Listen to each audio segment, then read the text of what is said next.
विद्योदाम समप्रभां मृगपतिं स्कंदस्थितां मीषणां कन्याभिगर्भालकेटविलसत्तस्ताविरा सेवितां हस्तै चक्रगदाशिखेटविशिखं चापं गुणं तर्जनीं विभ्राणमनलात्मिकां शशिधरां दुर्गां त्रिनेत्रां भजे। सर्वमंगलमांगल्ये शिवे सर्वार्थसाधिके शरण्ये त्र्यंबके गौरी नारायणी नमोस्तुते। नमस्कार, स्वागत है आपका आचार्य वाणी में। मैं आचार्य डॉक्टर विक्रमादित्य आपके साथ हूं और आज हम बात करने जा रहे हैं कुंभ राशि पर। कुंभ राशि वालों के लिए फरवरी के मध्यकाल में ग्रहों का योग किस प्रकार का है। देखिए, कुंभ का जो राशि वालों के लिए जो ये महीना आरंभ हो रहा है, जो विशेष तौर पर फरवरी का मध्यकाल जो आरंभ हो रहा है, ये आपके लिए थोड़ा सा एग्रेसिव दिखाई देता है। अननेसेसरी के बातों में थोड़ा सा आप शनि रुष्टा शनि तुष्टा वाले योग बना सकते हैं, थोड़े से अड़ियल ज़्यादा रह सकते हैं। तो सबसे पहले तो आप यदि जीवन में सफलता चाहते हैं, शांति चाहते हैं, सब कुछ बढ़िया चाहते हैं और सब कुछ बढ़िया चले, तो सबसे पहले तो आपको जिद त्यागनी पड़ेगी। इन दिनों आपकी राशि में ग्रह योग ऐसे बन रहे हैं कि आप बेकार की बातों में जिद करेंगे, काम होंगे नहीं तो गुस्सा करेंगे और फिर गुस्से में सब चीज़ें बिगड़ती हैं, देख लीजिएगा। वैसे तो शास्त्र कहता है क्रोधा पुरुषस्य भूषणम, लेकिन बेकार की बातों में क्रोध करने से क्या होता है, कुछ नहीं होता। अपना ही ब्लड प्रेशर बढ़ता है और अपने ही शरीर क्षय होता है। इस बात का आपको ध्यान रख लेना चाहिए। थोड़ा भ्रमण के योग ज़्यादा बनते दिखाई दे रहे हैं और तो और मन में थोड़ी सी विलासिता भी उत्पन्न होती दिखाई दे रही है। जो जिनके बच्चों की ये राशि है ना, उनको ध्यान रखना चाहिए। उन बच्चों को एग्जाम के दिन चल रहे हैं, माँ बाप थोड़ा ध्यान रखें कि बच्चे थोड़ा उनके कैरेक्टर पर, उनकी चीज़ों पर थोड़ा ध्यान रखें, दोस्तों यारों पर ध्यान रखें कि उनका फोकस जो है कहीं पढ़ाई से आउट ना हो। वैसे मंगल बढ़िया चल रहे हैं, लेकिन फिर भी मंगल भी चल रहे हैं ना बुद्धि वाले भाव में, तो वक्री भाव में है, तो बुद्धि नेगेटिव चल सकती है। और बुद्धि नेगेटिव चलने से क्या होता है कि जो आपका जो थॉट है वो बदल सकता है और वो चीज़ों को नुकसानदायक बना सकता है। तो सबसे पहले इस बात का ध्यान रखें। वैसे समृद्धि का योग बन रहा है, बढ़िया है। सुख प्राप्ति के रास्ते भी इन फरवरी के मध्यकाल में आपके लिए उपयुक्त दिखाई देते हैं। हमारे को फरवरी के मध्यकाल में ये योग बन रहा है। कहीं ना कहीं कोई वाहन का सुख, कोई मकान के संबंध में कोई नई बातचीत, कोई किसी प्रकार के सुख के, नए कपड़े, नए वस्त्र इत्यादि के बारे में भी कुछ ना कुछ खरीद फरोख्त होने के योग भी आपकी राशि के दृष्टिकोण से बनते दिखाई दे रहे हैं। लेकिन साथ साथ ध्यान ये भी रखिएगा, कहीं ना कहीं कुछ जुर्माने के योग भी राशि में बनते दिखाई दे रहे हैं इस फरवरी के मध्यकाल में। कुछ अच्छा, कुछ खट्टा, कुछ मीठा, ऐसा योग तो बनता दिखाई दे रहा है। लेकिन ध्यान रखिएगा, इस वक्त जो ओवरऑल योग फरवरी के मध्यकाल में है, चीज़ों को आपके क्रोध के कारण से, आप अपने जिद के कारण से थोड़ा सा मैनेज करने में दिक्कत हो सकते हैं। लोग थोड़े से आपसे रुष्ट भी हो सकते हैं। तो इन सब बातों को सही से समझें कि किन के लिए कैसा योग कब कैसा बनने वाला है, अच्छा बुरा कैसा है, तो हम बताते हैं आपको। सबसे पहले बात करते हैं 11 फरवरी की। 11 फरवरी मंगलवार का अवसर, उस दिन चतुर्दशी तिथि है और साथ साथ मंगलवार का सुंदर योग बन रहा है। और ग्रह नक्षत्र जो योग बना रहे हैं वो आपके लिए थोड़े से भारी हैं। स्वास्थ्य का ध्यान रखिएगा। मन जो है ना, सब कुछ बढ़िया होते हुए भी मन कहीं ना कहीं भटक रहा है, मन कहीं ना कहीं ग्रसित है, मन कहीं ना कहीं आशंकाओं से ग्रसित है। थोड़ी वरीज परेशान करती दिखाई दे रही हैं, इसका ध्यान रखना पड़ेगा। कारण है कि इस दिन बुध जो है वो परिवर्तन की तरफ जा रहे हैं और ये बुध महाराज जो है वो अस्त स्थिति में हैं। वो आएंगे तो लग्न में 12वें भाव से निकलकर, वो अब एक अच्छा योग बना रहे हैं, 12वें भाव से निकलकर आपके लग्न में आ रहे हैं। थोड़ी सी हिम्मत बढ़ेगी, लेकिन साथ साथ क्या है, अस्त होने के कारण से उनमें ताकत नहीं है। थोड़ी ताकत कैसे जगेगी, हरी चीज़ों का दान कीजिए, बुद्ध के मंत्र का जप कीजिए और थोड़ा पुरुषार्थ जगाइए। थोड़ा पुरुषार्थ, मंगल का नेगेटिव प्रभाव जो वक्री होने के कारण से, हनुमान जी की कृपा कीजिए, हनुमान जी का लाभ लीजिए, हनुमान जी के स्तवन कीजिए, आपके लिए कल्याणकारी योग बन सकते हैं। 12 तारीख की हम बात करें तो उस दिन ग्रह नक्षत्रों के दृष्टिकोण से बुधवार का अवसर और साथ साथ पूर्णिमा तिथि है। माघी पूर्णिमा का सुंदर योग बन रहा है और ये ग्रह नक्षत्रों का योग महत्वपूर्ण है बहुत आपके लिए। इस दिन ग्रह नक्षत्रों के दृष्टिकोण से योग दिखाई देता है। इस दिन तो थोड़ा हल्का दिखाई देता है, लेकिन शाम आते आते कुछ न कुछ नया हिम्मत, नई उम्मीद जागने के योग भी आपकी राशि के अनुसार से बन रहे हैं। इस दिन माघी पूर्णिमा है, कुंभ का अवसर चल रहा है और ऐसे में कुंभ का स्नान का जो पुण्य है वो अत्यधिक और बढ़ जाता है, क्योंकि साथ में संक्रांति का योग भी बन गया है। तो आप समझें कुंभ राशि वालों, ये जो इस दिन संक्रांति के साथ साथ सुंदर योग बन रहा है वो आपके लिए क्या है कि सूर्य जो है वो परिवर्तन की तरफ जा रहे हैं। कुंभ राशि वालों के लिए सूर्य का परिवर्तन पूरा फरवरी और मध्य मार्च के लिए योग ग्रह योग बना रहा है, वो बहुत विशेष है। और ऐसे में आपकी राशि के दृष्टिकोण से दिखाई देता है कि बहुत सारे अच्छे काम, परोपकार करने के काम, आपको प्राप्त होने के योग बन सकते हैं। लेकिन अननेसेसरी का मन जो है वो थोड़ा सा ऐसा रहेगा, अहंकार उत्पन्न हो सकता है। छोटी छोटी बातों मैं जैसे होता है ना, वो हो सकता है हम करेंगे, मैं करूँगा, ये होगा, वो होगा। छोटी छोटी बातों पे बिल्कुल जो आपने सोचा है वैसी चीज़ें हों, ऐसा आप चाहेंगे, लेकिन ऐसा संसार में होता नहीं है। राजा भी नहीं चाह के सोच सकता कि सब चीज़ उसके अनुसार से हो। कई बार उसको भी गुस्सा पीना पड़ता है। और आप ऐसे हैं कि इस वक्त गर्म तवे बने हुए हैं, बिल्कुल जैसे गर्म तवे पर बूंद पड़ती है छिड़क के भाव। तो ये पूरा महीना आपके लिए ऐसा ही दिखाई दे रहा है, जिद पर अड़े रहेंगे। शनि अस्त हो रहा है इसी महीने में, तो सूर्य का उपाय करना बहुत ज़रूरी। परोपकार का काम, जन सेवा का काम, लोगों की सेवा का काम अवश्य करने का प्रयास करें। ये आपके लिए बहुत अच्छा रहेगा, बहुत ज़रूरी रहेगा। और ऐसे में खास तौर पर नित्यपति भगवान सूर्य को अर्घ दीजिए। उसमें अर्घ में थोड़ा चंदन डालकर, थोड़ा पीला पुष्प डालकर नित्यपति भगवान सूर्य को अर्घ दीजिएगा। यह सूर्य का नेगेटिव प्रभाव हो सके तो थोड़ा नमक का त्याग करें, नमक कम खाएं। यह आपके लिए दिव्य उपाय है, ये अवश्य करने का प्रयास करें। कुंभ राशि वालों को ये जान लेना चाहिए कि पूरा महीना जो है मार्च के मध्यकाल तक थोड़ा सा आपके लिए अननेसेसरी जिद बढ़ाने वाला और ऐसा रहेगा। लेकिन फिर भी आपके वर्चस्व को बढ़ने के योग बनते दिखाई दे रहे। सूर्य आपकी राशि में आ गया है तो थोड़ा सा आपके वर्चस्व, कीर्ति को बढ़ाने के योग बनाएंगे। लेकिन इसके साथ साथ शनि और बुध के अस्त होने के कारण से जो वो नेगेटिव इम्पैक्ट है उसको दूर करने के लिए ये जो उपाय बताए हैं ये करिए, कल्याणकारी योग बनेंगे। 13 तारीख बृहस्पतिवार का दिन, और इस दिन फागुन की प्रतिपदा का योग है। लेकिन संक्रांति का पुण्य भी इस दिन बन रहा है। फागुन की प्रतिपदा जो है कृष्ण पक्ष की का आरंभ होगा। इस दिन प्रतिपदा का योग बन रहा है। ग्रह नक्षत्रों के दृष्टिकोण से हिम्मत अच्छी रहेगी, उम्मीद अच्छी जागेगी। बहुत सारी चीज़ों का क्लियर वॉइस, जो रास्ता है आपको मनोमस्तिष्क में ठीक आता दिखाई देगा। लेकिन जिद है वो आपकी चीज़ों को बिगाड़ देगी, दिखाई दे रहा है आपको। लेकिन क्या है कि वो जिद के कारण से, गुस्से के कारण से आप बहुत सारी चीज़ें लिपते दिखाई दे रहे हैं। अच्छा, एक काम कीजिए, ऐसे में सुंदर एक उपाय बताते हैं आपको। आप कोई पूजा पाठ की चीज़ें, घी का दान किसी धर्मस्थल में करने का प्रयास करें। संक्रांति का पुण्य है, ये अवश्य अर्जित करें। सूर्य का नेगेटिव प्रभाव भी दूर होने का रास्ता आपकी राशि में बन सकता है। ये अवश्य कर लीजिए, क्योंकि एक महीने तक सूर्य तो यहीं रहने वाले हैं। लेकिन ग्रह नक्षत्र जिस प्रकार का योग बना रहे हैं वो हमने आपको समझाया। 14 तारीख का दिन आपकी राशि के दृष्टिकोण से ग्रह योग जो बना रहे हैं वो भी जान लीजिए। शुक्रवार का अवसर, द्वितीया तिथि, दूज की तिथि है। और जो ग्रह नक्षत्रों का योग आपके लिए बन रहा है वो कहीं ना कहीं हमें दिखाता है कि आपके लिए स्थितियां अनुकूल बनती दिखाई दे। सूर्य के बिल्कुल सम्मुख होकर चंद्रमा विराजमान है। बुध की दृष्टि पर पड़ रही है। बुध का और बुध सूर्य आदित्य योग जो बनकर तैयार है वो कहीं ना कहीं आपके लिए अच्छा है। थोड़ा सा बुध दस्त चल रहा है तो उसके लिए एक काम करें, एक उपाय हम आपको बताते हैं, वो अवश्य करने का प्रयास कीजिए। उससे बुध की शक्ति बढ़ जाएगी तो क्या होगा, बुध का नेगेटिव इम्पैक्ट कम हो जाएगा। जब बुध नेगेटिव होता है ना तो क्या होता है कि वाणी में थोड़ा संयम नहीं हो पाता, थुथलापन आ जाता है, बोल सोचते कुछ और हैं, बोल कुछ और जाते हैं। ऐसी स्थिति है, उससे बचने के लिए आपको एक काम करना चाहिए। हरी चीज़ों का दान करने का प्रयास करें। साबुत मूंग या तो गौशाला में भिजवा दें या किसी गरीब व्यक्ति को दे दें, या थोड़ा चिड़िया इत्यादि, पक्षियों इत्यादि में वितरित करा दें। ये आपके लिए अच्छा उपाय रहेगा। हरी चीज़ों का दान, गौशाला में जो पालक के पत्ते हैं, पालक की गड्डी भिजवा दीजिए, हरा चारा भिजवा दीजिए। ये भी श्रेष्ठ उपाय हो सकता है आपके लिए, इसको समझते हुए करें। और ये भी नहीं कर सकते हैं तो कम से कम एक काम करें, ओम ब्रांग ब्रींग ब्रोंग से बुधाय नमः इस मंत्र का जप कीजिए, श्रेष्ठ रहेगा, अच्छा रहेगा। 15 तारीख का अवसर, शनिवार का वार है और उस दिन खासतौर पर तृतीया तिथि विद्यमान है और ग्रह नक्षत्र परिवर्तन का योग बना रहे हैं। और ये परिवर्तन आपकी राशि के दृष्टिकोण से अननेसेसरी का सब कुछ बढ़िया होते हुए रिजल्ट आने के योग हैं, लेकिन फिर भी जो है ना मन मस्तिष्क जो है वो आपको अड़ियल बना रहा है।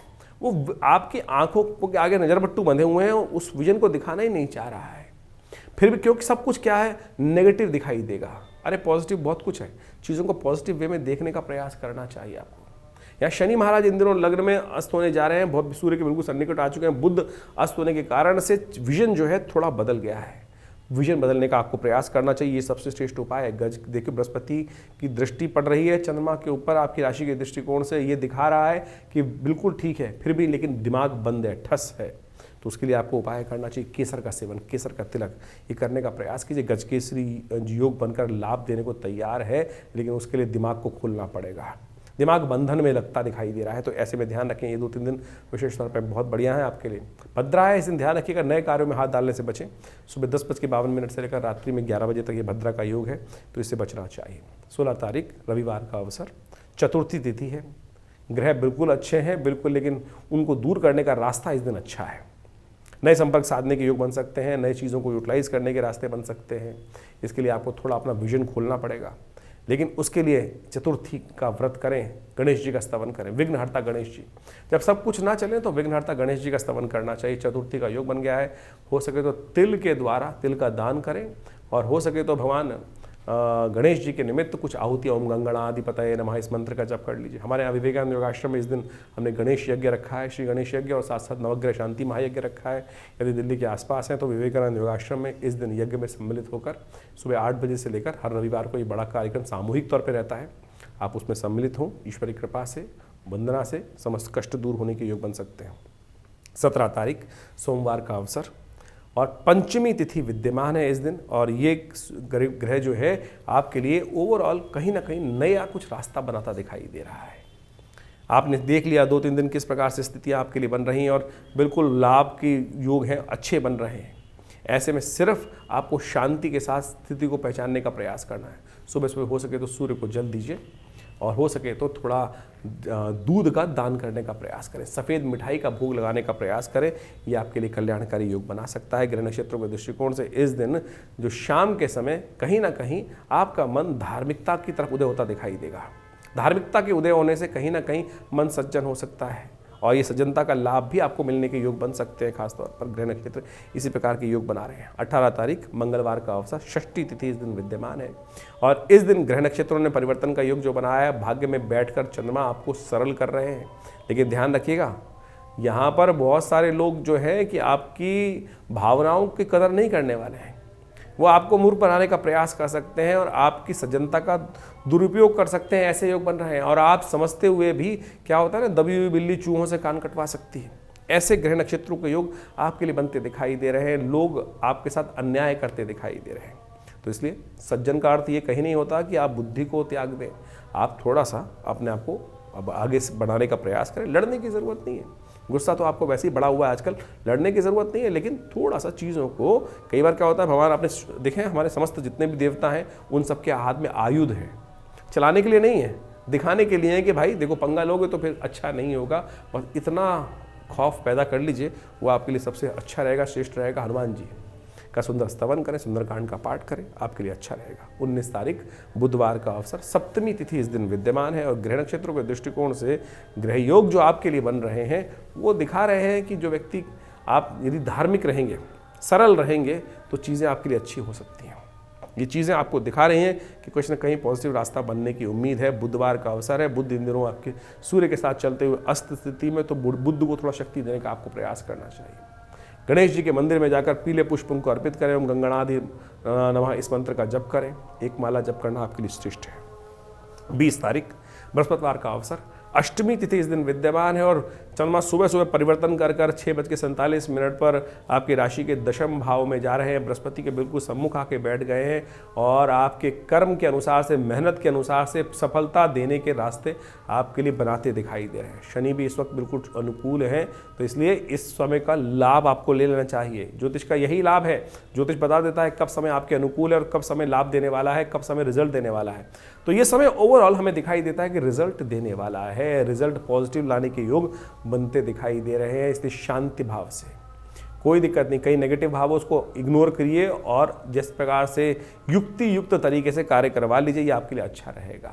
चाहे परिवार के कार्य हैं, चाहे बच्चों के कार्य हैं, चाहे ऑफिस के कार्य हैं, चाहे बाजार के कार्य हैं, इस वक्त रिजल्ट आते दिखाई दे रहे हैं। मेहनत रंग लाती दिखाई दे रही है, तो मेहनत कर लीजिए, खाली ना बैठे, वो अच्छा रहेगा। कालाष्टमी है, हो सके तो शिव पार्वती का ध्यान करें, उनका पूजन करें, अच्छा होगा आपके लिए। ज्योतिष की कालगणना जो है वो वास्तविक तौर पे आपके समय को किस प्रकार से आगे आने के योग बनने हैं वो सब आपको अवगत कराती है। और इस क्षेत्र के अंदर जीवन में हम समय परिवर्तन की तरफ जाता है, और हम आपके समक्ष समय समय पर आपके ग्रहों के परिवर्तन को देखते हुए, आपकी कुंडलियों को देखते हुए, आपकी राशियों को देखते हुए सारी विवेचना यहाँ उपस्थित करने का प्रयास करते हैं। बहुत सारे लोग अपने प्रश्नों को व्हाट्सएप के माध्यम से भेजते रहते हैं, और कई तो बहुत सारे लिखते भी हैं लोग। देखिए ज्योतिष जो है ना, उसमें व्यक्ति जो है हर जीवन में परिवर्तन का, अब जन्मपत्री पर पूरी रूप से संवाद के बाद यहाँ पर इस चैनल के माध्यम से कुछ विवेचना उपस्थित करना तो बड़ा मुश्किल कार्य है।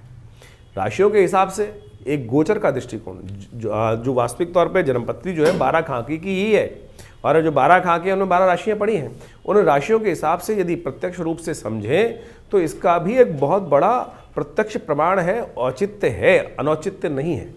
ऐसा नहीं है कि उसका औचित्य है ही नहीं, प्रैक्टिकलिटी है ही नहीं। बिल्कुल राशियों के अनुसार से बिल्कुल प्रत्यक्ष बहुत सारे चीज़ों को समझा जा सकता है। आपकी जन्मपत्री मूल रूप से है, बहुत कुछ है, लेकिन उसके बाद भी गोचर का प्रभाव जो राशियों के अनुसार से समझा गया है, बताया जाता है, वो बिल्कुल सबसाइड नहीं किया जा सकता है। उसको बिल्कुल प्रत्यक्ष रूप से प्रमाणित रूप से ही उपस्थित किया जाता है। और हम प्रयास करते हैं इन समस्त बातों को आपके समक्ष अपने इस संवाद के माध्यम से रखें। समय समय पर परिवर्तन जो होता है उसका प्रभाव हर व्यक्ति पर पड़ता है, लेकिन देखिए मूल जन्मपत्री भी बहुत कुछ है, उसके अंदर विंशोत्तरी दशाएं, आपके ग्रहों की इंटरनल स्थिति क्या है, किस प्रकार से है, ग्रहों का योगा योग किस प्रकार से है।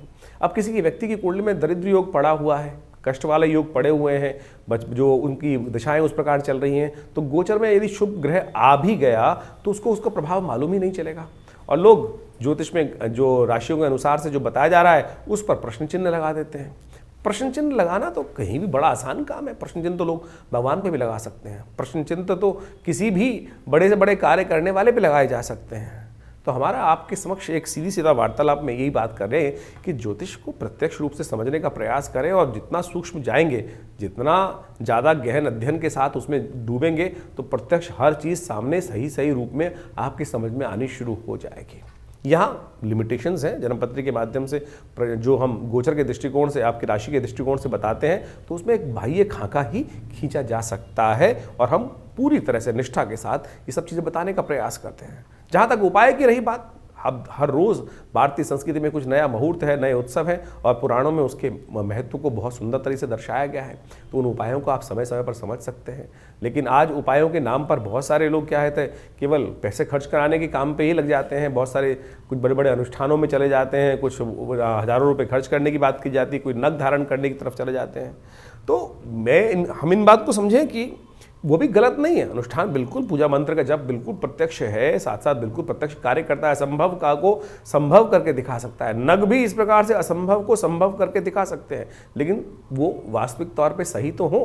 क्या प्रकृति के अनुसार से इतनी बड़ी बड़ी माइंस हैं, उनमें पन्ना निकलता है, हीरा निकलता है, कितनी खोदने पर कुछ ही रत्न प्राप्त होते हैं। ऐसा नहीं है कि कोयले की तरह पूरा का पूरा ट्रक भर के उन रत्नों को निकाल लिया जा रहा है और वो पूरे पूरे। तो आज इस पर प्रश्न चिन्ह है कि इसीलिए हम ज़्यादातर अपने कार्यक्रम के माध्यम से नगों पर प्रश्न इसलिए उपस्थित कर देते हैं कि भाई क्या वो असली मिल रहे हैं, और जो चीज़ें सीधी तरह से कर्म के द्वारा, आपके अनुष्ठान के द्वारा परमात्मा का स्मरण कर कर बहुत सीधे सीधे शास्त्र में जो चीज़ें वर्णित हैं उनके अनुसार से आप समझने का प्रयास करेंगे तो अच्छे से अपने मति भ्रम को दूर कर सकते हैं। और बाकी रही जिनकी विवेचना करने की बात है, जिनको प्रश्न चिन्ह लगाना है, वो लगाते रहेंगे, उनको कोई रोक नहीं सकता है।